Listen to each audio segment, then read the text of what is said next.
ua tolu.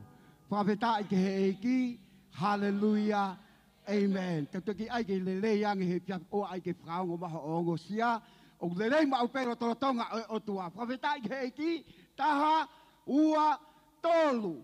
Whaweta i ke he eiki, hallelujah, amen. Pas ke eiki he pia piko ni, hallelujah. Ke tau rotu, e tua mafi koe mautamai ta ngata ai apiona.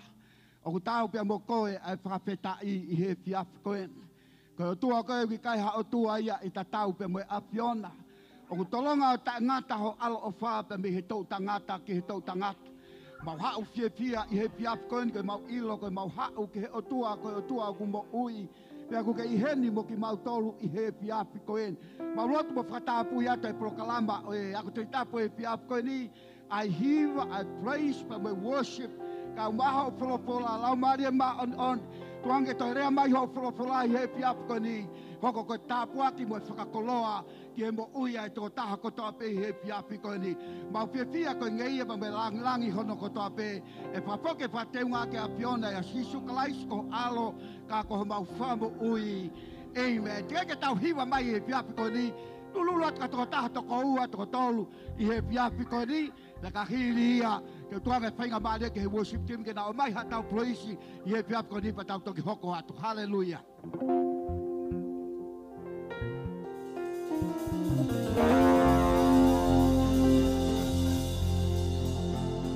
O hoku loto, o ku fia hoku loto, ku fia hoku loto, koe hui ki kopo. Oku fia hoku loto, oku fia hoku loto, oku fia hoku loto, koe koko. Oku fia hoku loto, oku fia hoku loto, oku fia hoku loto, koe koko.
Anga he piapi ko ni ko ko le pe te u pai ko bale ko ni te u whampe e tokanga e toko taha ko toa pe he piapin ko hiki laila he tau whanongonongo he piapi ko ni ki tuku mai ho o tokanga he piapi ko ni ko hinga ke mau tatau mo toko taha ko toa pe ki he tau ngahe whanongonongo i he piapi ko ni ko roki he whanongonongo ko whamalata te prokalama ai to utupu tinis pa mo iup ki he profalaite i he hoko ai fitu.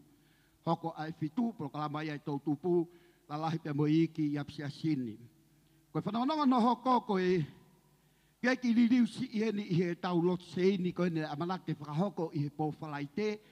Na e amanak whake tau lot seini pe me hoko ai tahaua ki he hoko ai o no heng ka koe ni ukia he ki liliu ke whanonga tokanga ki ai. Ko hinga na ke whetō aki i he ngahi houa koe ni mo e kempasiko ke kau ke o whoki e tau lot seini koe ni he pōwhalai te o ngawe ake tau ngahi kempasi. Whawhetai ke he eiki. Ngawe ake tau ngahi kempasi, whanonga tokanga ke hoko koe tāpuaki, i he kempasi kou ke kau ki ai, i he hoko, i he taimi koe kamatai ai ngahi lotu seini, ai ngahi houa lotu. Koe kempasi ua, ko ki nau tolu e te nau hanga o kamata ai lotu seini, o e pōwhalai te koe ni, ai aku nau kamata nau tolu pa me i he hoko ai tahaua, ki he hawhe ai wā. Hoko ai tahaua, ki he hawhe ai wā, kempasi ua ia.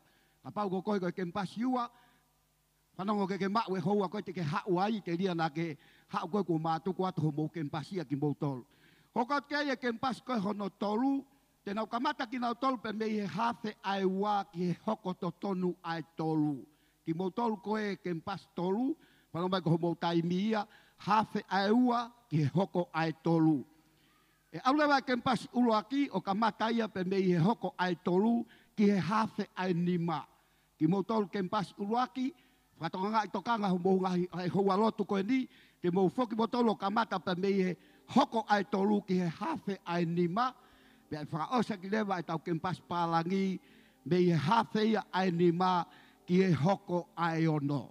Mao kotoa ia, kamata he kempasi ua, tahaua ki he hawhe ai ua, kempasi tolu hawhe ai ua ki hoko ai tolu, kempasi ulua ki hoko ai tolu ki hawhe ai nima, kempasi pālangi, hawhe anima ke hoko ai ono. Ko tui kili ate tau whanonong ko ia i he whiawhini, ko ia i mauha mālolo ke ki toki hau pehe taimi koe o ku kamatai ai lotu koe ho mou ngahi kempasi. Whawhetai ke he eiki. Koe sāpate koe ni, aho tau noa mahina tahatahe wawhe wanima, o tau toi whoki mai pe o kompaini. Whawhetai ke he eiki, tau toi whoki mai o lotu whatahataha pe i he sāpate koe ni. Whanonga no tolu koe whamanatu e ki he kirina koe ni ho tau apsiasi, whahoko ia i he kempasi hono ua, se lewa ke ato i lewa whanonga koe koe ke kau koe ki he kukulupu koe a aku, koe kulupu na tau tolu, tau kirina, tau apsiasi i he whalaite koe ni, te ria nau hau pia ui ato ko taha pe koe ke asi mai koe, ka tau ai ke mawe, whawheta i ke he eiki. Haleluia, kempasi ua ia kulupu a aku ia i he tonaki koe ni. Whanonga hono wha, whamalatat ke te tau tolu a pongpongi a hotua pule lulu, koe whamalatat ke te tau tolu koe tau ngahi small kulupu ia. Manonong hono ni ma, polokalama makehe ai meni a pongpongi i he hoko ai fitu ke he turini senta ki o lunga. Koe polokalama whakausieni ai mento lalahi me tau iki ki a pongpongi, pia ko osi ilo katoa pe tau polokalama koe na estuku atu ke te ki mautolu, mana tui koe hoko ai fitu ku kamatai ai tau polokalama.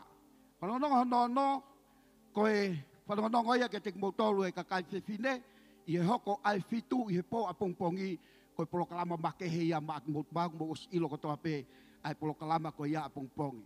Whanonga no fitu, o whai e ai ako skiti ai Yangka Polo whiwhine, i he tuku pe ai lotu i he piapi koe ni. Yangka Polo, whai mo ako skiti i he tuku pe ai lotu i he piapini. Ko whanonga no walu koe, ka manatu mai ke te tau tolu, o kuia i e kemi ai tini so whakahoko i ti sema i he aho hongo fulu mātaha ke aho taha ni mā. Ko koe pe ai tini se piapu koe ni, o whakahoko ho mou kemi i he aho taha ke aho hono taha ni mā. Ia whakaose ke whanonga i piapu koe ni, o ku whamanatu mai ke te tau tolu ai youth, o kia i ho mou festivalo o whakahoko ia i he aho taha hiwa koe o ti sema. Osi au pito he piapu koe ni, ka manatu atu, ko sisu kalaisi o ku wawe ke ne toi whoki mai. Whawheta i ke heki, ko rea tahango asa toko ua ke nakatak mai ki heni o tanak e tau ngahi mea ofa i he whiapu koni, ko rea tahango asa ke nakatak mai o tanak e tau ngahi mea ofa i he whiapu koni. Rahi lia te tau toki hoko atu i he whiapu koni. E tau hangi heki he lotu. E tua mafi koe mau tamai tai ngata ai a Fiona. Ma whanga atu ke te koe koe amlake ni ke mau tanak e ngahi mea ofa ko hui koe kau I tau I he piafu kon tāpiki nai ngahi ni makotoa pe, pia tuke lang ia I awhiona, I sisu kalais ko alo ka ko mau whamu ui. Amen. Kore ke hoko asaka na tānaki mai, kore kau tāmeka na maha tau hiwa ta, I he piafu ko ni tau toki hoko. Love is the key to everything we do. Jesus is the source of it all. Love is the key to everything we do. Jesus is the source of it all. Go ofa, go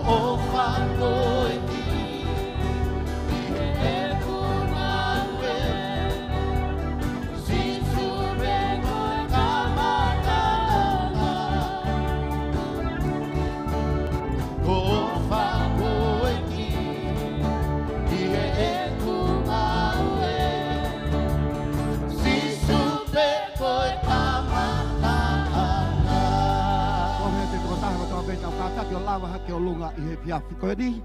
Kai tau tō tuanga whainga maani, ka taimi whakakoloa ni ka te tau tolu e tau hao ke loto tonga o tua. Tau hao huu ki ho tau eiki I he piafi koe ni. Kai hao tua e te tau me o tua ko ia. Ko tua whakaofo, ko tua lelei. Ko tua ia whai ki hene palomesi. Ko tua to whahala ia ke te tau tolu I he piafi koe ni. Ka pau honga ke te koe. Ai mea whai he o tua kai ki ho mo ui. Bibi ke kamata hiki haka honi ma he piafi koe ni. Hiki hako le opa tau kamata ke tau worship ke o tua. Tuake ke kau hiwa ke nau taki ki tau tau ke ngai hiwa. Let us worship our God. Happy happy ni. Hallelujah. Palo eiki. Whakapeta i ke te koe. O kutolonga tangata ho alofa. Te me tau tangata ke tau tangata. Whakapeta i ke te koe. Whakapeta i ke te koe. Koe tua ma oni oni. Koe tua kau ke tau ke me whakapeta I eiki happy happy koe ni. Hallelujah, hallelujah, we worship you, Jesus. Hallelujah. Majesty, we worship His majesty unto Jesus. Unto Jesus be a glory, honor, and praise.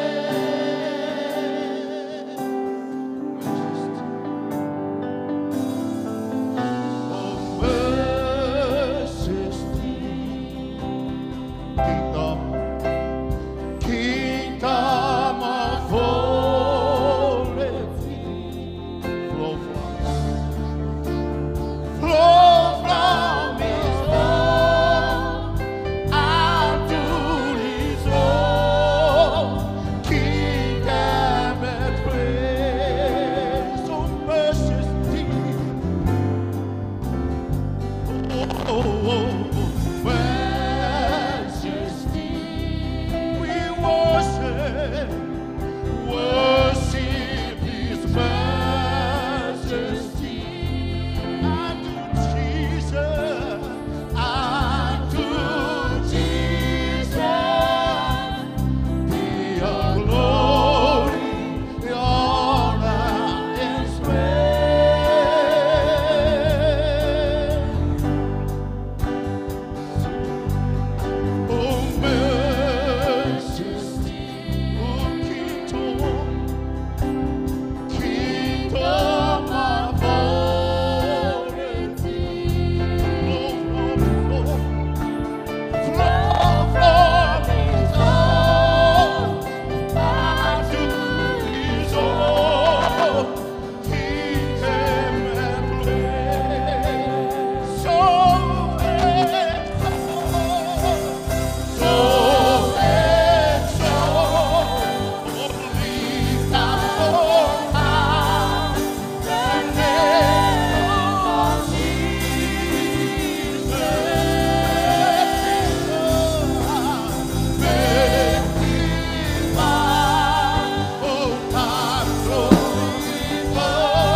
tangata ho alo o wha.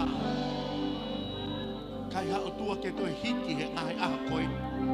Kai hao tua ke toi whakahiki hiki ko Jehova pe oi ngai kautau o tua. Si e taimi e ki bea kuwawe a liwaki mai a Fiona. Ko lotu ke te koe tāpua ke Fiona ma hau kakai he fiaf koe. Tala mai ho folo fola e momoko e ofa e toko lahi. Ko uhi ko tupulaki ko ia anga hala. Ka ko ia kātaki o au ki he ngata anga ko ia pe ia mo ui. Jehova toko ni iho kakai a ki o lau mari e maanio ni pe mo folo fola. Ke puke puke e whahinga tui me whakapapau ko ia ke te koe. Ka wekina ki nau tolu ko tau pe kui sayoneni he fiaf koe ne o tua. Hufia ke te koe e ke ngai fie mau ko tau pe omi ki ho sayone. Ta tau pe fie mau whakasino, whakalau mari. Fie mau whakafamiri. Fie mau whakapaanga, ha tapa peo e fie mau e Jehova. Mau whakawhetai ke te koe koe tua tari lotu koe. Tāpe ki na hoka kai e o tua. Ki nau tolu kai ke nau lava mai e pō koe. Ngai whakautua whakai sino mo ngai whemoe tina ke ke. Ha watu ho kere sio whakamalu malu ki nau tolu. Tāpe ki na mau kainga katoa pei tō pure anga e Jehova o ngai kautau. Ei ke mau ngai mission base katoa pei ma mei Brisbane ki Auckland. Wat meki Christchurch e o tua. Tāpue kina whakafoi tui ki nau tolu. Ki nau tolu ei ki nau ohe ngai whainga hako ke he e Jehova. I Filipaini mau manatua ke te koe si tevi tāpea mo ema e o tua. E o tua ki fisiu ke i o tua mateaki. Me pega sio sifo mo na ki family e o tua. Mau hufia mo ki nau tolu ko toa pe o tua i tua pure anga. Ei ki a whakamalu malu ai tokoni ai malui ai whiona te nau tolu. Hei si ngai whamiri whei lau i o tua ngai kā inga me ngai kupu i tongani. Ka whai e wheinga tua ko hiko e ka hau mau lotu ki te koe o tua. Ke whakamalu malu ki nau tolu. E ki koe pō koe ni koe pō pēo whakawhetai me whakamalo ki te koe. Tāpue kina ki mau tolu me i ho wholo whola. Pehei kai tuku e mau amanaki me he a Fiona e Jehova. I e ao katoa pe te mau hauai ki ho Sayone. Te mau amanaki le rei ki te koe. Eki ko tāpua ki pa mo alofa ke i o kakai e ahoni o lau i kuonga. I a kalaisi si su ko mau whakamo ui. E meni paspasang eki e whiawhini. Hanga tuang eki hema mo matau mari whakafofa ki ai bake tau kātaki hifo. Ki ho nofo anga. Amen. Malo pito worship team e whei lau. Tāpua ki au pito i e whiawhini. Taitari fie toko taha ko tope hua whai ko sisu kalaisi. Ha mo whatonga e tau ngai whanongonongo na e tuku atu. E ka hinga tuku ake ki whamanata tuen kia te koe. Koe mo uia koe ni whai ake kātaki. Hallelujah. E iai e taimi e momoko e toko lahi. E iai e taimi e fau e mo uia ngai pore ke. Ka kou whamanata tuen te koe puke o kātaki e Jehova. Nā ku lawe he ku lotu ane nai ai hanga he otua. O whakamanatu mai ki ia mātiu ki hono kakai. I he kuonga whaka o si e mom e tupulake anga halaia. Pe hei kai toi holo e anga halaia ka inga lotu. Taka hui koe ne tupulaki tala mai ai e sisu e momoko i e ofa e toko lahi. Ai mua ke momoko atua o e momoko a lotonia. Hallelujah. Pe hauka ture wa sisu e ne whakaloto lahi. Ka koia e kātaki o au ki e ngata anga. Koia peia e moui. Sias koe whakaloto lahi manu. Pako whakaloto lahi ke ngai whamiri kotoa pe. Tokanga ki ho whamiri he kuanga whakaosi. Ameni, lotu maki nau tolu. Whakaloto lahi maki nau tolu. Ofa ke te nau tolu. He koeni pe ki whainga maarie. Pe mo e taimi ke tau lotu ai. Mo tau tuiaki ai ki a Jehova. Te whanonga mai kau whakamanatu atu te koe. Lotu maki nau tolu. Puke mai ho whanau he whiawhi. Iai hani ihi kula lahi. Whakaloto lahi ki nau tolu. Oua te nau misi. A tau tupu kau ki reat ka ki mau tolu he whiawhi ni. Oe ai ke toki mahu ingai koloa he ene more. Koe taimben ke talango fua i ke o mātua. Koe taimben ke whanongo ai ke o naure o. Ke ila taimi koe e more ai mātua. Ke ila taimi koe te ke tō ai ki he whaingata a. E toki mahu inga ke te koe ai koloa ka kua more ia. Koe ni e taimi ke puke ai ho whainga marie i e ko sisu kalaisi. Whai e ngā we o e tuku. Aluki uta, aluki tahi. Hape mea ku tāla lava. Kai mana tui ke tokanga ki he lotu. Hallelujah. Te whanau mea kauri atu te koe, mana tui ke tokanga ki he lotu. Koe ngā we koe o whanonga pe. Koe ta aluki uta koe, whatongia katoa pe koe o whanonga pe. Ho whamanatu atu te koe, koe lotu mei taimi ki itaniti tokanga lahi ki he lotu. He kai o ke ilo whakaholo mui ko toa pe, nei kai whafoki whaa pe ku whakaholo mui. Nei ka mata ake ne tae tokanga ki he lotu. Ka mata ake ne whemo e kina. Koe ngahi uhinga mo ngahi excuse ko toa pe i he ahoni. Kai ke ia no makatuunga pauia o ona. O ku mahu inga pe ke tato kangalahi au pito ki he lotu. Ko sioko ke tau tupu i he whiawhingu o se CV. Pena e whe CV o te whahawa aki hai. Ia ka lasi utoki lotu ki he CV. O te katoa lotu koe ki ai. Tu pe ke whai whatonu tonu ia e whai CV. Ko o se taimia hao lotu. Koe taimeni ke tokanga koe ki a Sihova. Amen. Whanatolahi at ki he toko taha katoa pe puke ho lotu. Mo tolu kau whakataha i he o pe. Tokanga ki ho whamiri. Ofa ki ho whamiri. Pea ke lotu maa ki nau tolu. He koeni ai whainga maarie pea mo e taimi. Oku tau mau ke tau lotu ai maa ki nau tolu. Koe aho koe e tō ai ki he whakatamaki pe koe whainga taa. E fie mau ke toi hiki e ta lotu a tau ki o lunga. Ka koe whainga maarie pe eni ke ta lotu ai ki a Sihova. Whakawheta i ki he iki. Koe ngai whanongonongo koe nei whakahoko atu. Ai mahu inga koe e lotu se hei ni. O se whakapiko hu ke kuosi. O e te tānaki mai ki he wikeni. Ai mua ke hau o lotu tātā e tamatau whakio talange ki ai. Ai mua ke hau o lotu. Kau tama koe whawhana puaka koe he tua pōmu hengi hau o lotu. Tā koe kulawa peka. Kaki hau mua toi lotu pi. Whanatolahi atu te tau tolu. Koe ngai whanonongo koe nei whakahoko atu. Whie mau pe ho poupou. Whie mau ho hoko koe tāpua ki. Koe tau sāpate koe ni koe tau Thanksgiving Sunday. Ai sāpate koe ni houa pongpongi e whie mau e tala loto. Pea me taha tau komiti ko ia i he meni, pea mo e tapiriu e mā.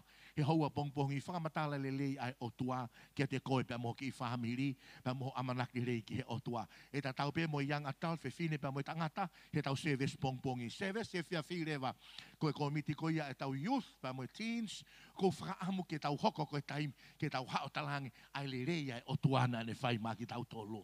Hallelujah. Mana tu i le rei ai o tuana ne whai mā au ko tau Thanksgiving Sunday ia i he sāpate ko he ni pia ke awe ho whamiri o whakataha mo kai whakamalo ki he otua i Amerika pia me ngai whanua we si te nau ngau ake Thanksgiving Sunday pia i he ako ku mau i he kei Amerika o ku tutuku ai ako i mei aho e nima ai tutuku ai ako pia ke ni i me ngai mui ke he o Amerika nau puna ke nau ngai whamiri nau o whae nau kai turkey pia koe kai pipi tao e nau fupipi, pia nau whakawheta i ke o tuagu nau whiringi ake lelei, pa mo e tupu anga, o e ke resi mo e alo ofa e tuagu nau whamiri. Ko tau tolu ia, ai pe tau fupipi tonga, ko tau fumoa pe. Tau whakawheta i ke o tua, tau Thanksgiving Sunday ake. Amen? Ai ke ki makehe, ai tau sāpate koe ni, pe ai whaf sāpate, hau maha o whakawhi ki he whare o Sihova. Talange tau maha tawha aki, hau maha o whakawhi ki he whare o Sihova. Nai whakahoko atu pia mo e whaamu koe ke tupu, whakamalahi atu ki he ngau e whahi o komiti koe ia ai teens, pa me komiti koe ia ai youth, i whakamaha opo mai koe ni i he aho.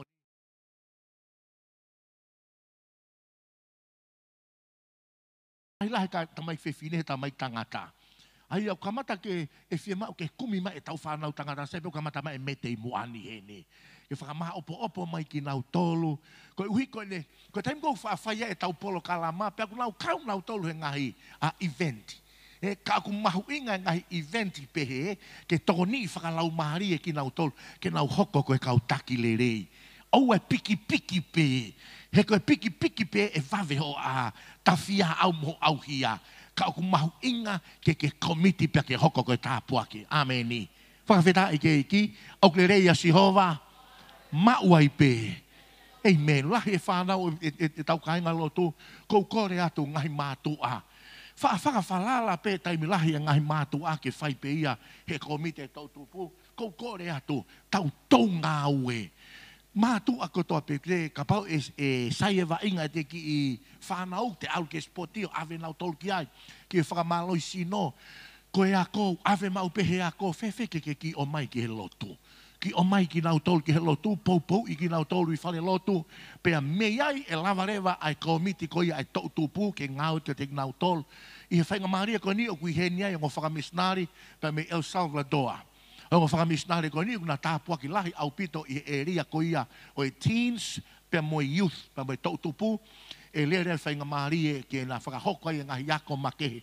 Ko hui koe tu whiriuri waki ngofua ko ia ai ngā webe mo e kautaki, e toka ngai whakaluku fua e kipa, ka e tau a fo i polo kalama ko e ni, pea e lama pe he taimi ko ia ke teu ia i ha tau kau hiwa le rei, i he tau whakaosinga ko i tau he tau Christmasi ke hoko ko e tāpuaki. Amen?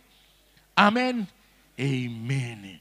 Ko fia mau lahi pita to kone e ki, pe aku tau wafiofi koe ki tisema, tisema pena he monite. Ka ko whaam ke tau lakaki ki tisema ai mālohi o Sihova. Whakawhita i ke ki. Pau kena ho wholofola wakai whataha pia mō kia maake, wahe ko ia hono taha hono. Mō taulu ko ia i he ope, whatonga i tau kau whataha pia mō e tau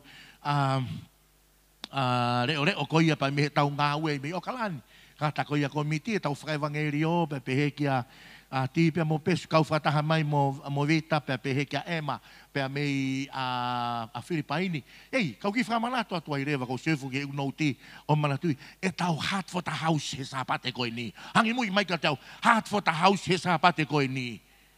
Talanga tamata whaaki heart for the house he sapate koe ni.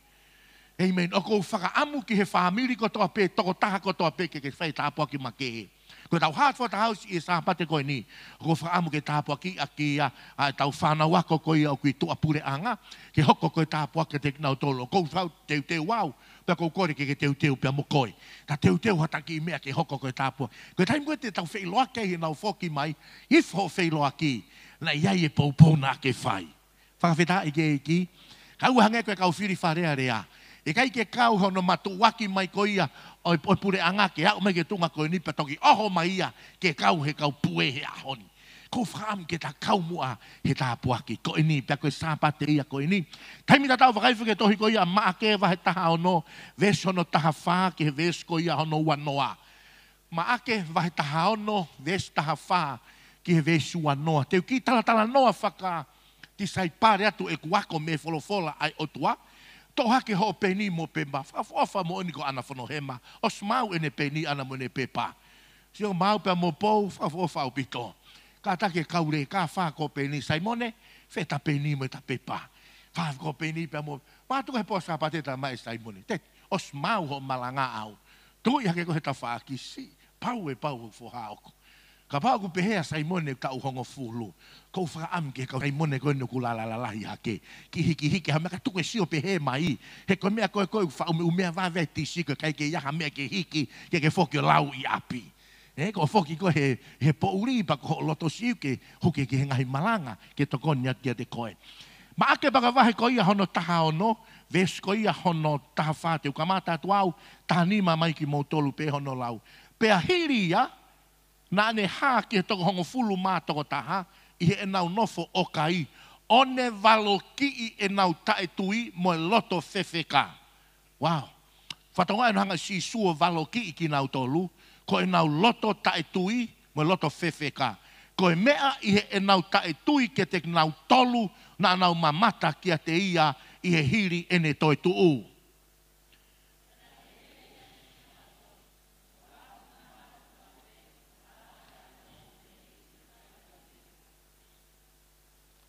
Veso na taha walu, a taha ono. Ko ia e tui mo pataiso e mo ui. Ka ko ia e ikai tui e mala ia.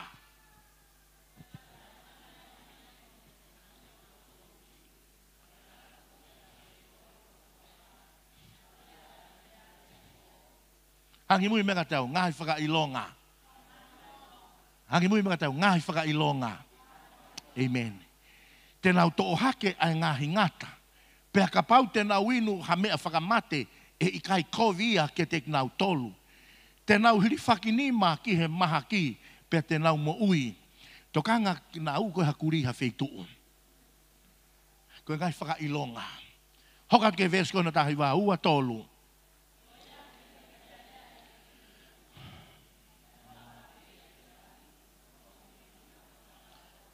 Tau lau whakao se vesua noa tolu. Pea na anau aluatu o malanga i he potu kotoa pe. Pea na ngā ue ai eiki moki nau tolu o ne whakamo ui a wholofola e ngā ka. Amen. Whatawange pa mo eiki ki ne hanga tāpu e kina ki tau tolu I he fiafini. He fiafini ko whaamu ke oatu e whekau koe ni mai mi he otua ke tala no ai. Let's be the church today. Hangi mui mai ke ta hoko koe sia si o aho ni. Hanga mange kau ki tala no atu ke te koe I he whakaamu ai wholofola. I he sāpa tēnā whaloto laki ke te tautolu I he kaweinga. Koe wake up call for the church. Kono toi whawhangu o e sia si. E kainga lotu koe sia si. Ku kamata nia ke tau nofo ki tautolu he hingoa e kau taha lotu pia moe. A ta kai mo tuku whakaholo na tau iai. Whai maupolo kalama ia peka tohi tapu ane nai aluange sea koi e Bible Society. Koe Palestini malolo e sasi o tonga. Aluanga pa whai koe mau whe vahe aki pene vahe mai whai kau. Kua more au pito pe malohi ia oe lotu he ahoni. Tala mai rewa he Palestini malolo he mau tala noa. Koe tunga nukei e lotu I tonga ni. Lahiange whai kawa ia he teu e wholofola. Lahiange whe mo e kina ia. He whekau mahu inga ko ia ai otua. Pea whai koe mau whe vahe aki pea pehe mai rewa ia. Oku whei ngai he ahoni ke toi whakamama whai ai mahu inga o e whanau I whoou. Ke toi whanau I whoou e toko taha kotoa pea whanawhana mai ia. Mea pango ku loto mamahi e toko lahi taha I e si. Hono o ato e whoirea koe whanau I whoou ka te nau tolu. Kai ke whie kau ia. Kai ke whie whetongi ia. Manako peia he ki te unga kune tui, moi mea koe na e hanga ai. Kau whakamanato ke koe whanau I whoou ke kau whakalau maari e ia. E whie mau ke whakawhoou ki tau tolu.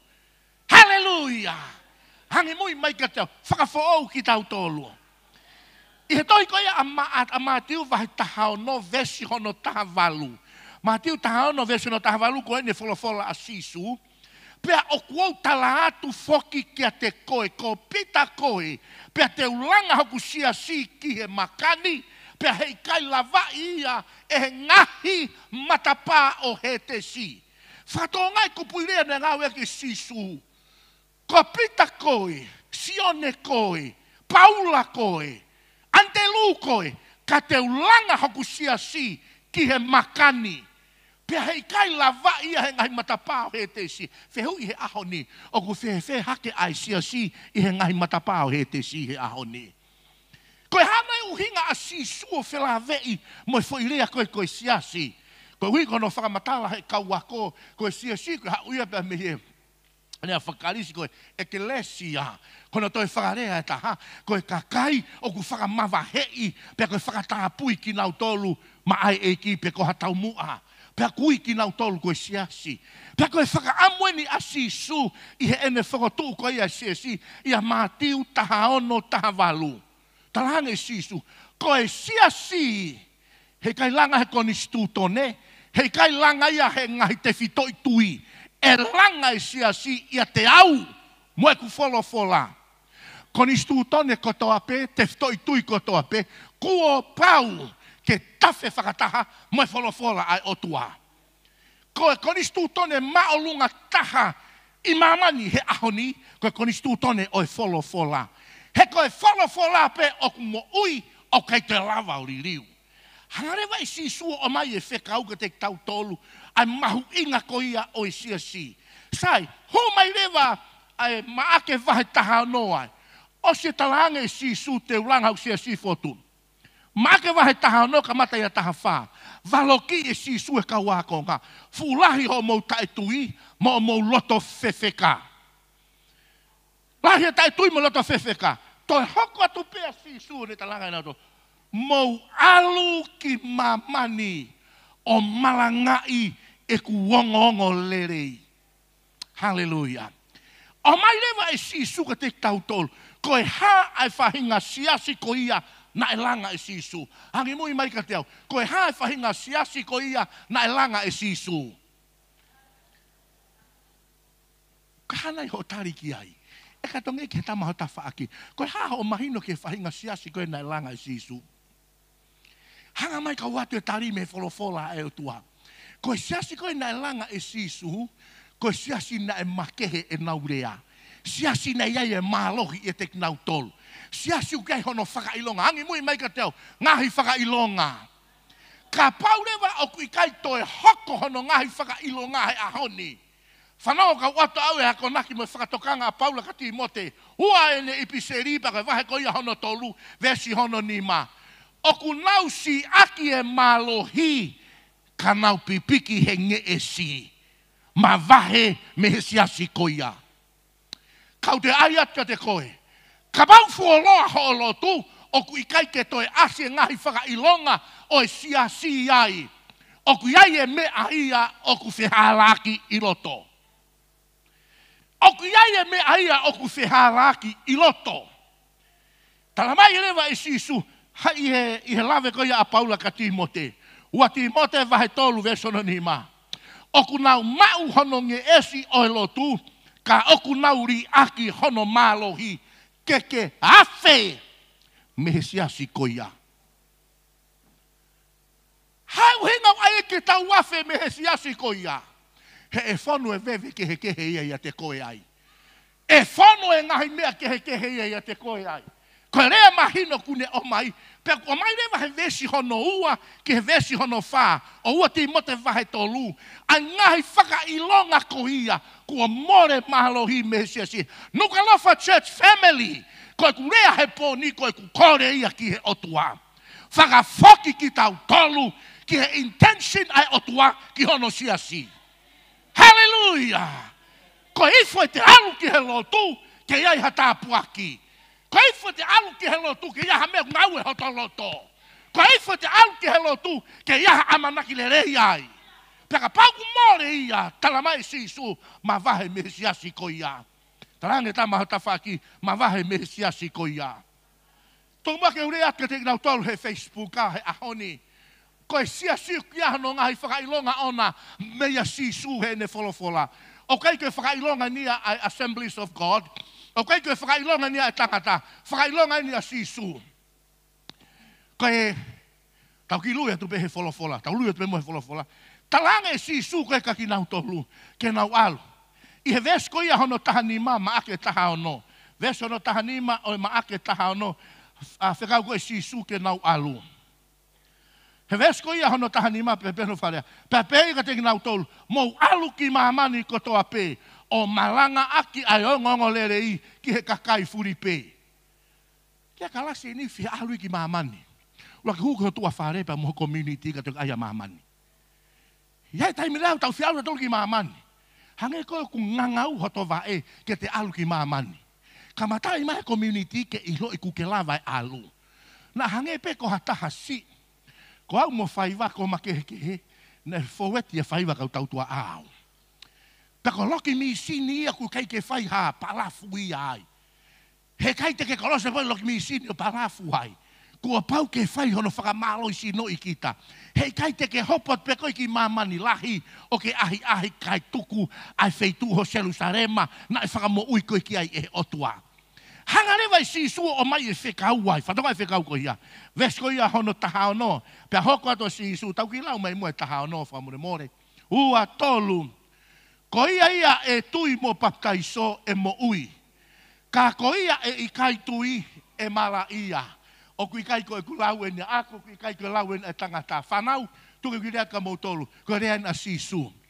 Ko ia e tui mo baptaiso. O kui kai koe tui ata pe kau whakamanatu atu. Ko ia o ku tui mo baptaiso e mo uia. Ka ko ia e i kai tui tala mai e sisu e mala ia. Taului atu pehenga e intention ka sisu ki hono siasi. Vesko ia hono taha fitu. Ua tolu. Pea koe ngahi whakailonga eni e hoko kia te nau tolu o ku tui. Hangi mui meka teo. Ngahi whakailonga kia te au o kou tui.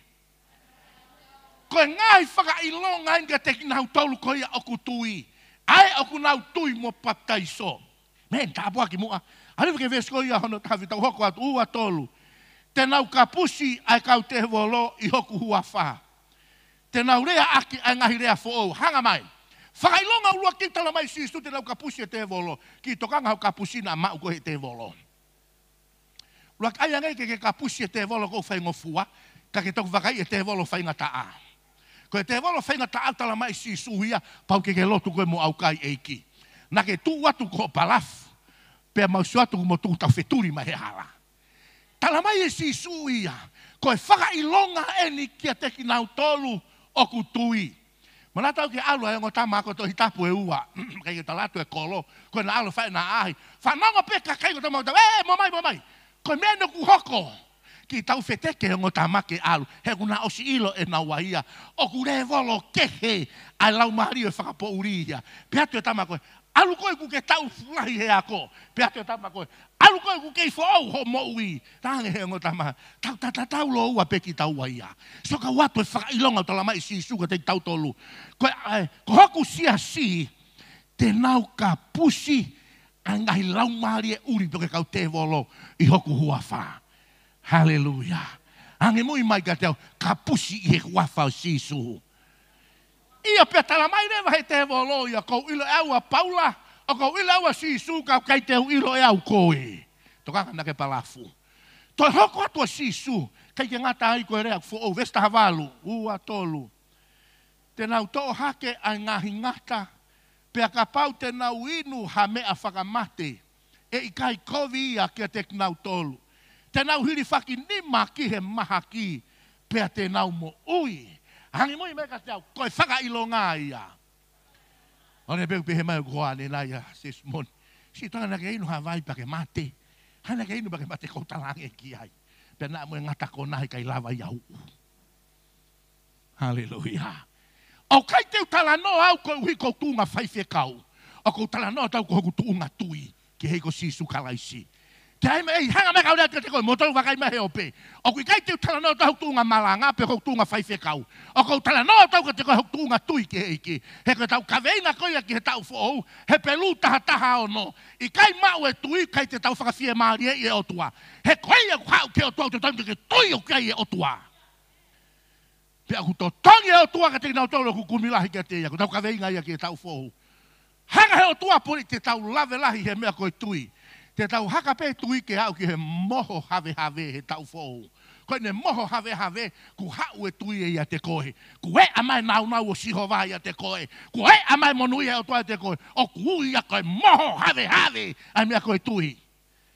Au e kai whewheka i e haka. Oua ka tau kai haka pulu ka whewheka, eh? O ska te tau te fusi hifa ngai fu mei pulu ki lalo. O ka ke pulu ni he mea kato. Koe pulu ni ako tan. Ka koe pulu koe ku haka molu. Mea hifo mo oni. Hanga he tua mai whatata mo i misi e makareta ki he ua noa ua ono. E haka he sia tui ke moho have. Honto e whakarea take ia wau e tui. Pea e he amai e tui ia te nau tolu. O ko whakaamu ke tau laka, lea, mo ui, i he tui ke eiko sisu kalaisi, mo ne wholofola. Paspasange ke eiki ia.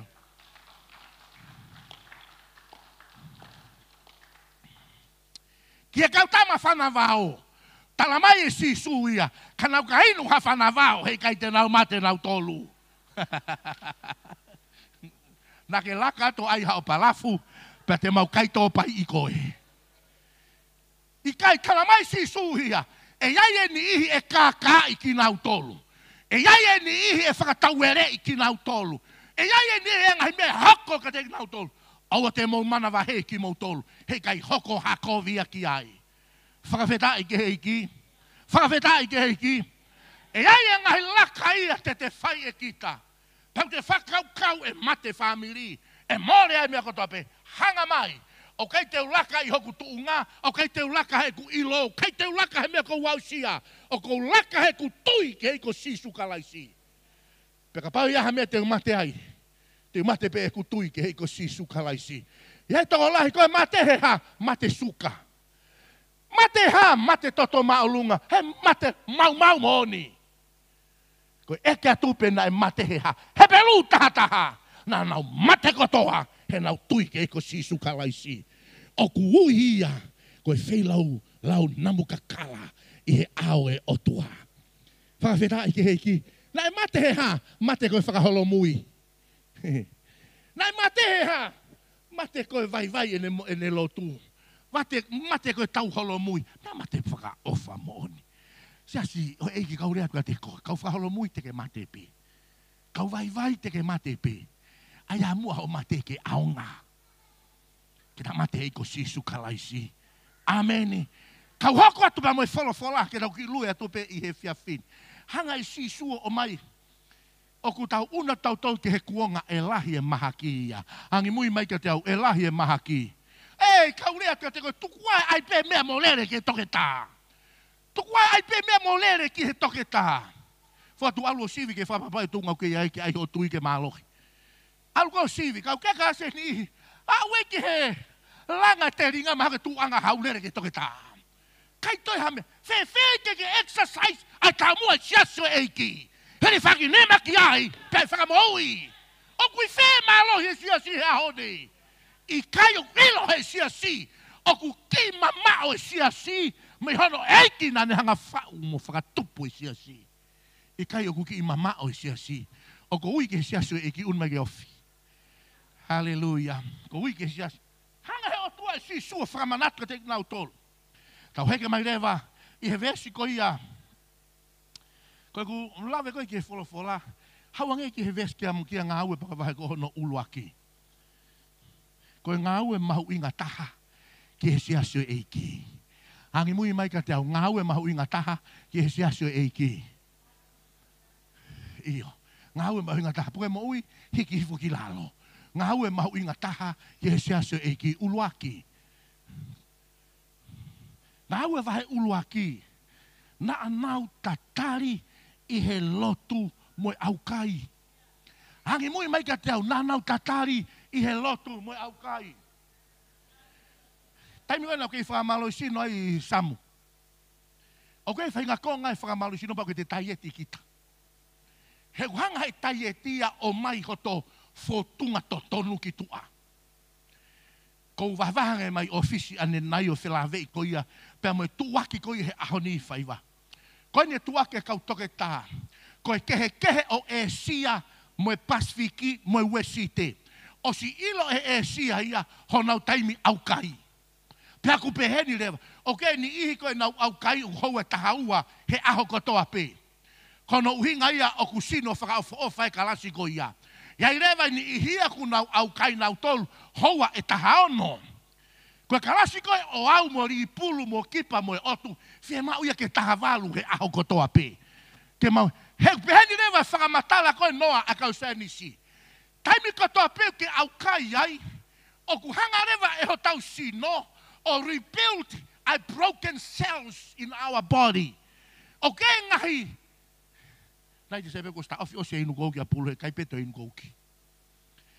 O ki ko te inu koe kouki, hanga e suka ia o mau e ngahi cells hoto sino. Koe te fukai tae whakapoto. Te fukai tōtu a eiki, pia kei rewa hano ngahi yanga ona ia. Pia ku pehe rewa he toke tā. Kono uhinga tātai ai metisini he kakai ko ia. He ku nau ilo e nau tolu hono whaito o. Ko au kai loloa, o kune hanga ia o rebuild ai broken cells. Ngai cells ko tape ngama. Hanga mai kau tala noa tau ia he tohi ngā hua vahe uluaki. Na anau tatari I he lotu moe aukai. Koe taimi ko tape ke tatari he lotu moe aukai o Sihova. O kune rebuild ai broken cells whakalau maharia ia te koe. Pea whakaofas I lau koe a motua malanga we siri ana whaife kau. Hafua, kai toho tala mai ki loto ke kauai. Aukai wataha he. Aukai atu he, aukai. Ka koe lau ia sias koe whakairi fia. Koe loto ko vi ia koe tahi kehe atu. O kou tala noa tau ke he intensi na sisu. Ka paurewa koe siasi, na e aukai. E fia mau ke siasi e kiki aukai. Hallelujah, hallelujah. O ko hinga te aukai, o te lomi, o te pae. Ia whainga koe aukai whakamate riau nau tala mai. Koe saitaha matuaki tae kai au pito. Ia whewhine e koe whintoke tā. Nau hanga ho, kua to'o ia he Facebook, atiriti he Facebook a ia whewhine. Hanga whewhine o vete koe. Aluatu ia o whaita I hono sino, ilo ia ai kua osi stage 4 ai kansa ai. Pake whoki mai whewhine pia, kako whini karistiani wa pere wa he whewhine. Te ki lau wholofola pepe ka hae lau ai o tuato. Lau lai pe whewhine pa pere wa he whewhine. Te ki ai au kai ahoi fito. Alu hake o ahoi taha wha. Hopo ko tahani o te fefine ia. Fai tai patala ke toke ta ke te ki ure feanga ka fare ma ke ta. Fai ke he me ai ko ini. E ka ke fina fai to fine no. Na fenga me te sina to. No. Na to ta fai ke. Ka be fefine ko lue pe me ai o au ki a hono wata. Fai tai ko pa peanga ne vai toke ta. Your cells is like the baby's cells. They are pure and clean. Pe mari te fefine. Hanga me kau atu lau e toke tata e lotu ko ni talange ia. What's the secret medicine? Pe fefine ia. Fast and pray.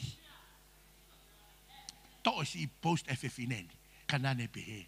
Ko ne aonga hene mo uia ike toke tā ko ia. Te kai sio e toke tā ia. Oku lava has stage 4 or heal completely. Talamai fa ai pe kai asi pe. Hanga iki pore lahi hoku loto. Koku sia si kene matuake matapau he te si. You've got to get back, get intention. Ke ku tau mua ki hoku sia si. Fika uluaki he sia si oi eiki. Ke tatari i he lotu mo aukai. Hallelujah. Tatari e lotu mo aukai. Kau kai ke lava ai. Aho kakato, hai hawhai hoa kai e taha, tange tamai taha, hai hawhai hoa kai e taha. A Maria pakapau pe ku whai ngā taa ki ho kau ngā ape a Maria. Talange ke tau pe ve kulo kala ke hosi e whai hoa kai. Ai hawhai hoa kai e taha ke kamatai mo eiki. Uluaki e he tohi ngā haue paka wahe ko ia hono uluaki. Na nau tatari i he lotu mo au kai ko hono ua. Na nau nofo ki he wholofola ai otua. Hangi mui mai ke te au. Na nau nofo ki he wholofola ai otua. Ko e kai haa lahi taha ku whai he te volo i he ahoni. Ko e kai haa lahi taha ku whai he te volo. Whanonga me kaureat. I la loni pia mo olunga mo ki mo tolu ko he social media. Kai haa lahi taha ku whai he te volo he ahoni. Hongo whai rea pe o ku ua. Uluaki ko social media, ua ko fe mo kina. Kau feu ia ke te koe, e lava he fe mo kina o atu ha mahalohi ke te koe. E lava he fe mo kina o atu ha whakakeake ke te koe. Tau kei taha excuse ia, e ma olunga hake, he mea kou tau fie mau me otua. Hiki ni mau ne fie mau e tāpua ke otua. Hiki ni mau ne fie mau e whakakeake otua. Paspasange ke he iki he fia fini. Hallelujah. Ko vai nge ton fai whekau. Ko tau lahi e nie fuolo kai te whai aku e laka ko ia. Pisi he lahi ngā ue whe mo e kina pa whakaukau i he ngā ue. Hanga he otua o whong iau he ku whoki mai ko ni. Hanga he eiki o whong iau pa ku whoki mai ko ia. Pea ko e pore lahi whai eiki ke te hau. Whoki o te tatari ke te au he lotu. Mo e au kai. Whakawheta i ke heiki. Ki au kai tau pehe peka pau ko social media. Ai ahi ange a hou e taha ua he aho. No more social, no more pai. No more. Te hiki hake, alu hake ange ki taha ono. Ki ahi ange, ka tuku ke rebuild ke he otua ho whakaukau. Rebuild ke he otua ho tui. Rebuild ke he otua ho loto. Sias kau ki rea ke te koe he aho ni. O ke ile monu ia pe mo mala ia, o iho ta awhini mape. O ke ta awhini mape, ko Filipe ke monu ia whai e laka ko ia. Ko Filipe ke mala ia whai koe laka ko ia. O ke ta awhini mape. Kau ngā hau he kai ke lava ia, ke ta puna whakalaka ki ta ua, he whaunga ai otua. Koe ahoni o ku hau ai, chat TPT ko pe koe ha. Hau pe mo e kukolo, pe ku mai mo AI he ahoni. O ku whaam ki o tokone o tau ke te koe. Ta lue pe ki ta ua he whaunga ai otua. Hallelujah. Hangi moi mai ka tau lue pe he whaunga e otua. Kau lites ki lahi me mea kui ka tae vahe hongo fulu. Kau ta me ai mua, ko ki teki ifo mo hingoa, o ku ilonga kau heka whakamamafa noa ia. Ilo taimi koe siu a alo, fia mau ke a alo e tama kotoa pe, tata e tama tawhaki, fia mau ke a alo e tama kotoa pe. O kei ke fia mau e kau heka pase se, talangi kei samu, fia mau ke a alo e tama kotoa pe, kei ke fia mau heka pase se. Kei le makau heka pase se, nau siu a alo me a tere. Tau whaka o sipa ka whai koe mau siu a alo. Tamai taha punakaki e ne fohe ana ia. Paka punakaki ko e ne fohe mapetu. Tahi. Tahi. O vare peko hau he mamau peka tamaka tolongi ki tahi. Kumiange hau hala ki uta me whakahela. O kai fia mau e pase se ia. Fia mau e a alo ia. Pas ke ki ka pau ke fia alo he ngau e ki. Amen. Fia mau ke tau haa. Tala mai lewa i sisu kono wā ia. Na nau nofo ki he wholofola. Hangi mui meka te au nofo ki he wholofola. Pehe e Pastor Brown he ahoni ko tangata iloa uri eni. Ne hanga whai ene savea. Ne whakatoka ngai koe kakai monu ia kotoa pehe lotu. Ok nau spend ai fo i wahe e nima ki he walu i he wholofola ai otua he aho kotoa pehe. Ko lawe ne tangata ko ni hanga whakatotoloi pene i loi. Koe kakai monu ia kotoa pehe i Amerika. Mi he uri ke hine hina ke he ngehenga ke lanu mata. Kakai monu ia kotoa pehe. Ok nau spend ai wahe e nima ki he walu i he wholofola ai otua. Koe ku whehu i. Hai lolo ku kai ai ho talau mahari e me wholofola. Hai lolo. O te tari mai ka te au. Tu pe tari ke e ki he ahone. He kou kau moa wai. Hallelujah. Kaya ngai taimi ni ke lau pe kita wholofola. Ka te ongo i pe kita ai rea mai ai otua kia kita. Talai he tōta hako ni. Taimi ko ke lau wai wholofola. Ko ngai mea enu tala loto he ni ko ni. O ku sensitive e te ongo kia Sihova. Te iloi pe kita ai ngai mea tala mahange ko ni pe he ni. Ia ngai whainga maari e tila, nai tuku mai ka te kinau tolu. Koe whainga maari e ku paanga lah, ka kai ke nau teiki e nau tolu, whainga maari e ko ia. Teiki e nau tolu, o ngoi pe nau tolu nau lau maari e reanga e ki ke teiki e mea koe ni. Pia nau teiki pe nau tolu, talange he whamiri. Ku tau misifu mea koe, mole me tapua ki he. Te keike ma whawatu e nau lue, whakai e mafi e otua, hoko e palo parema he talange rewa he ni ihi koe ni. Nai keike mau laka he sio, nai keike mau laka he mea ku mau iloi, na mau laka he reo siho vāia te mau tolu. Ai mau iu ke ngai taimi lahi tau whakau ki tau tolu fotu, koe laka totonu e. Ia taimi leo tau whakau laka pe e. Kakapau he keike iaia Sihova ia, he keike iaia tapua ki o me monu ia. Koe laka kotoa pe ke tau whai, mahu inga ho nofo ki he wholofola ai otua. Hangi mui mai ke te au, nofo ki he wholofola ai otua. Whewheke ke whoke te kamata mai pe. Tau lau mua tohi ngā au kau postolo. Lau ke maheni mo ia. Ke sio ke mea nei whai he lau maari ma oni ai. Sio ange ki he kakai ko ia. Osi e taimi he pon. Ka tuku mua ke ukis whaka osi a kohono tolu. Uluaki, ngā nau tatari, i he lotu mo aukai. Hangi mui mga tau tatari he lotu mo aukai. Ai pia ki foi hoa tahaua ka mata aki. E ki foi hoa pe tahaua ka mata aki aukai. Kono ua na nau nof ke wholofola tua. Kono tolu na nau baptaiso he lau maari e maa oni. Hallelujah. Hangi mui mai ka te au, na nau baptaiso he lau maari e maa oni. Hanga mai kau talaka te koe mea kui koe baptaiso he lau maari e maa oni. Hanga mai whanau, hanga mai kau rea. Koe taimi koe o ku mau wai kita haa whahinga mea. Koe ne mau kita ku o te whonu kita he mea ko ia. Sio ke taimi koe ita teke rirei hataha mete. Puria mamania. Kai ke toi pehe mai ia. Toki hola e relo ia toi. Kua ngari vare mai mea kotoa pe ki tua. Ile taimi koe te whonu he lau maari e maa oni. Ku puri e mea kotoa pe. Kai ke te toi maa kita, kai ke te toi manawahe kita, kai ke te toi pea kita, he ku te whonu kita, he lau mahari e o Sihova. Hallelujah. Ke ilo ka mea teke ngata ea ko skiti make, ko uik fie maa ue lau mahari e maa oni ia. Ke ilo mea teke ngata ai e ngā ue he ahoni. Ku wau ia ki ahoni ko whakatoka ngai te tau hange tau tolu ia, ko e ngahi ngā ue pure anga. Kai teke vahe, kai ke ngā ue au. Kai kua more veke ia. Kua more loto mawhana ia. Sas nuku alofa ia he kamatahanga. Ulaki tau koe e tolu no, tolu nima. Whanoa. Tau nima ke whanoa sas nuku alofa. Whai toko ua pe. Toko taha pene sapoti au pe toko ua.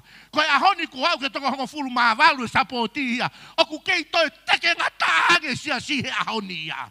Ta kui kai koe sapoti ia ku whai e teke ki mua. Ta koe lau maari e maa oni. Oku whai e teke ki mua. Te uwhiu au hono whakawahe i lahi koe kai pete ke sia a koe. He kai ko au i o kai koe siri ni. Koe lau maari e o Sihova. So tau hifo ki lalo. Hiri ange koe ia ngahi me ani. Ato e whakatātā koe ia lawe sisu. Talanga sisu ka nau tolu. Ko hoku sia si te ulanga. Hei kai lawa e ngai matapao he te si. Hoka tulewa sisu koe mea e te mou whai. Ke ou e lawa e ngai matapao he te si. Whanonga me kaurea ki tō taha katoa pe. Ok, whanki mea kui koe natule toko taha koe toa pe. Mea pe ua e holo ai e more na tula ka mea koe. Mea peua. Si asinga ko na tula pehepe au. O tonu ke tau whare i ko ia. Paka kai te ke tari e tau whare. Paka whonu he lau maari e. He koe mea pe more na tula ko ia. Si ko mau he alu ki he api. Ko mau whai mo akahi atu ke tō ke loto whare kai more hono maa. Whai mo wei ke ne whai e laka. Tala mai e si sui a hene. E tohi ngā ue baka wahe ko ia hono ua. Taimi na nau whonu ai he lau maari e maa oni. Na nau lea ta e malu ia. I he malohi o e lau maari e maa oni. Hallelujah. Na naurea malohi, he na naurea I he moui, na naurea he amanaki le rei, na naurea he tāpuaki, na naurea he tokoni, na naurea he langahake, na naurea he ngai lea. Fo au ko ia o I lau maari e maa oni. Veso no whaua ke he veso no whaua tau whaasu me ai, he poni whamore more, veso no whaua, o tohi ngāu ka apostolo, wahe ko ia hono ua, veso no whaua, ua tolu, pea nā nau tu umau, I he ako naki ai kau apostolo, mo e whiofo o whani, mo e tofi o e mā, mo e huwhe kina. Hanga mai, nā nau tu mau, I he ako naki, o ku whatūtā maki lahi au pito e ahoni. Ko e hui ko e more ko ia ai mālohi o e lau maari e mā oni mei he toko lahi. Sio ki e tūngai lotu, hau pete e volo ia o wa inga whakataha mo nau tolu I loto. Pea kui re vaia I he rea ko ia o mo uin ko spai. Hau pete e volo whau pene kau spai loto. Ia e tamau kai ke nea usia e ia me a ko ia pea tuha ke o tala mai. O kui kai ke to iaha palo fita he ahoni he nei ngata pe ia he folofola. Iaki. I kai ke iaha palo fita ko fe vese ku whakangata ai. Mea pe taha ku whakangata hai folofola. Tohi ko ia a he pelu.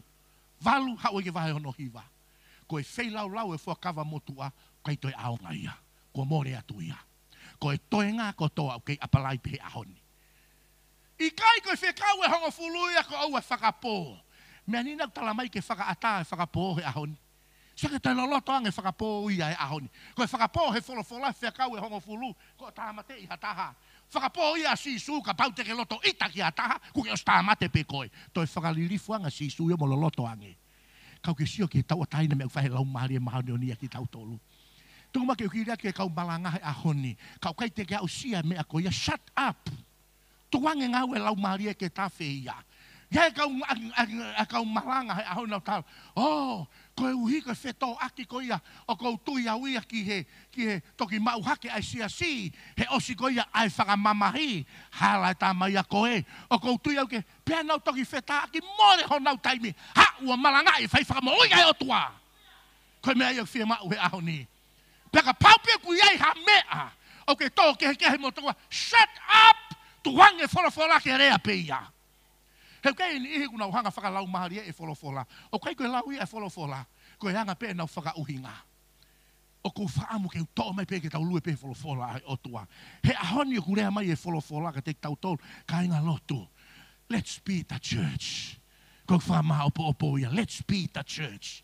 Hallelujah. Hangi mui mai ka tau. Tau hoko mua koe sia si e ahoni. Hiki ni maka ngeu fie hoko ia koe sia si e ahoni. Hiki malunga, ime. Sa kau whakaosi pa mo koe. Ke hoko koe sia si, pau ke ako koe ke tatari e lotu mo au kai. Pau ke ako koe, angi mui meka tau, pau ke ako koe. He kai oho vare pe ku ke maolunga koe, kamata rewa, mamo eiki. Ko hono ua, pau ke nofo koe ke wholofola ai otua. O e nofo ataka te apalai e wholofola ke te moui. Ka pau kai koe wholofola ia. Ka pau kai koe rea ia e wholofola. Oua te ngawe aki ia. Ngawe aki pe mea o ku whaka ata he wholofola. Ko hono tolu, mana tui ke whonu he lau maari e maoni honi. Ko taimi koe ku ke whonu he lau maari e maoni honi, ku ke alu koe me nau o sihova. The presence of God will go with you.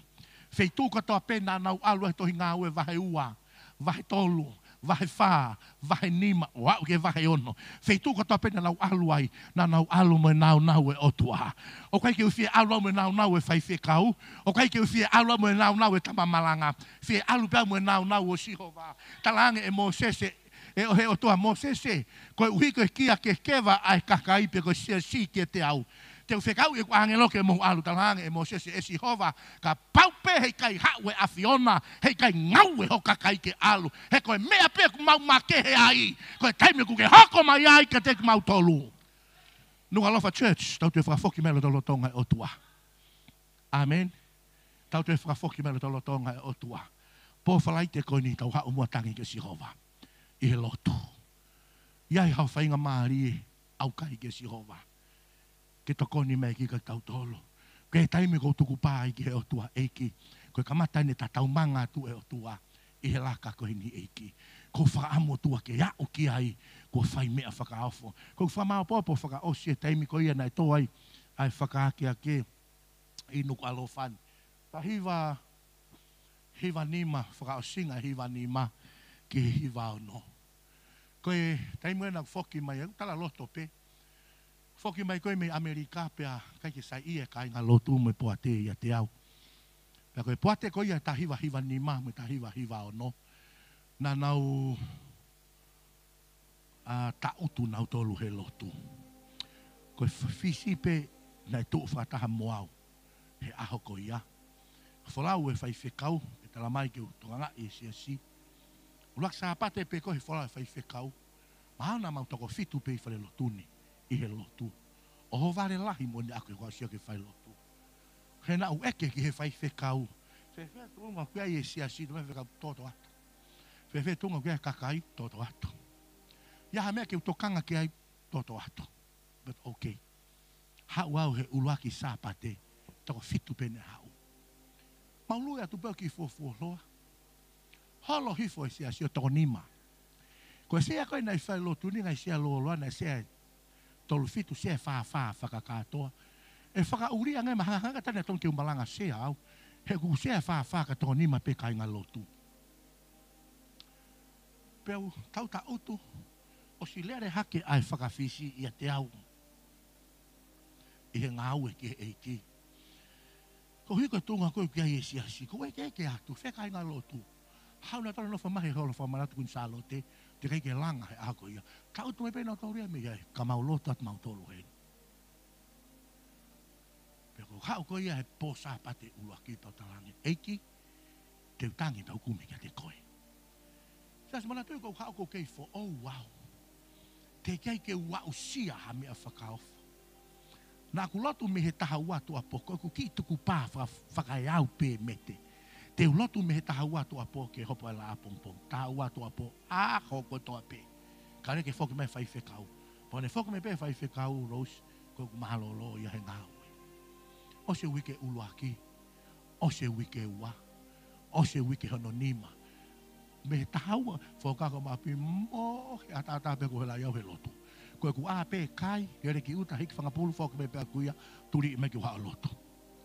Lotu pe me he taha ua ke aho. Ila wike hono fitu, ko tulu tui mua he. Hau pia ko tulu tui mau lotu kai ke ua moi, mo fisi au, kai ke ua moi maa whana au. Lotu no mo lotu, ko pia tulu tui he turiki koe, ko ua moi au kulo e maa ia. Ko aha ke koe ki olunga, koe re ona e pehe. Te wa ahi ato he pompongini. Te wa ahi ato he pompongini. Pau tulu tui e pia wha lotu wha osi ai pe. Tua koe ke mau ki pomu, pau le lera ki api. Ko toko taha pene nofo i api. Ato whetong i kai komo Moses kare. Whetong patalange ta whoki ki apisias. Ki he lotu tamai mou. Tau ai pe tau tolu ke pehe pei aku whono a whare lotu. Ka hiwa ka Moses na hiwa e Moses foi whaha i hongo fulu. Pe hiwa pe e tau puto na mau ai pe mau tolu ia hei. Mau toko ni mapi. Koe ku hau ko ia. Ta koe ku tu hake ke umalanga. Te kai ke ure hau. Ko whanonga ke tangi. Tangi mo kaila. Koe nau whakahau, tā koe whukau lotu mea ma whakaholo mui pe me tu a holo whakamana. Le kotoa mai pe whalu tu matangi.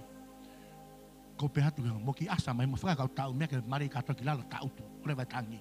Kare ke ki malanga te wholofola ka nau tō. Koe kamata anga ia ko sire mea koe whakaake.